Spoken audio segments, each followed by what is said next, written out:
So we are now already 4 weeks into Better Call Saul, episode number 4, and we do not get a fast forward to Gene Cinnabon Saul this week. We get instead Saul walking around some kind of pawn shop, trading post type place, looking around. Looks like maybe is he looking for a weapon? What's he doing? Whatever it is, he's looking for a heavy object he can throw. He decides on 3 bowling balls.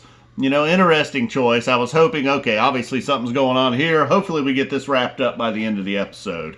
And we actually did. So that was good. And they also focused in on, he bought the 3 balls. They focused in on these 3 bells at the door. Didn't know really what was going on with that. To watch some of these other YouTubers talking Better Call Saul. So then around that time we get back. We get to the start of the episode with Kim, Jimmy. They're doing their teeth brushing routine in the morning, and then they go out and they see all the broken glass from the night before. And Jimmy, of course, Saul, of course, is just, somebody will get it. Don't worry about it. Let's go. So she stays behind, sweeps up the glass. A little more and more. Each week we're getting a little bit more of what's going on with old Kim. So then Saul heads off to work. He talks to those 2 meth heads, the guys from the previous episode. Also has dinner with Howard, or lunch with Howard.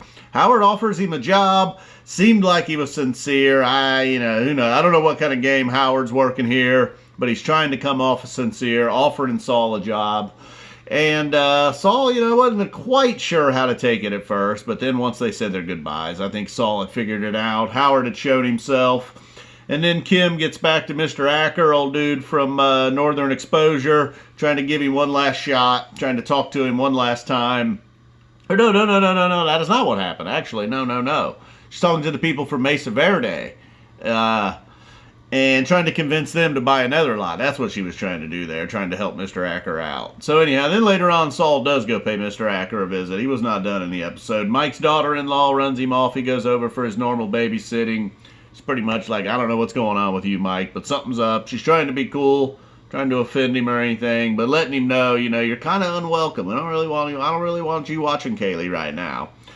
So then we get to Saul in court. He plays a little trick, He has the defendant sitting in the back of the courtroom, has his buddy there, his little partner in crime, guy becoming his partner in crime anyhow. I think that was the same dude, right?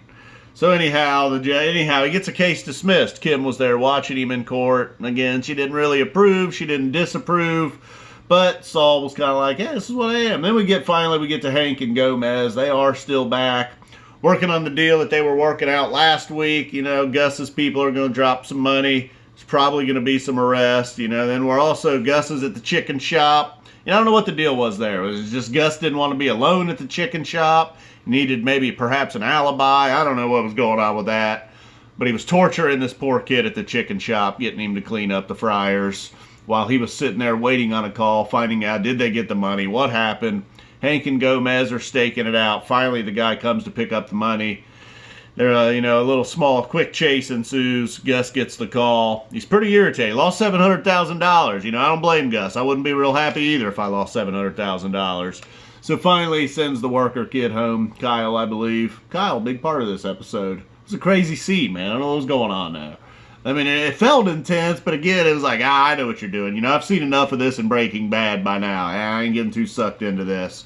So then this is when Kim and Saul kind of work together for Mr. Acker. Saul goes out to see Mr. Acker to try to convince him that, look, I'm an attorney. I'm here to help you. Mr. Acker wants none of him, but then he convinced him, look, it's not really necessarily about me helping you. It's kind of about me just wanting to give it to Mesa Verde. I hate Mesa Verde. You hate Mesa Verde.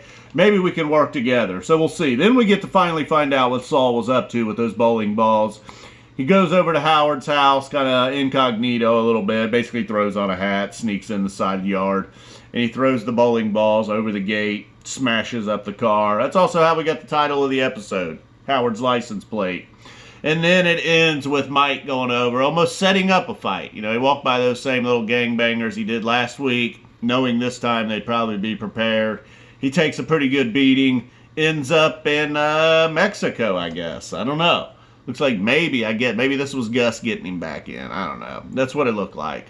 Looked like maybe Gus's people had picked him up, nursing him back to health, some backyard doctor type situation. I don't know what's going on. So that's how the episode ended. He took a knife, too. Not just an ass whooping. So I hope that covered it all. Boom. I guess we'll be back next week. Nobody really seems to like Better Call Saul. Well, I mean, I guess they like Better Call Saul. Nobody likes my Better Call Saul YouTube videos. Let's be real. Boom. Out of here.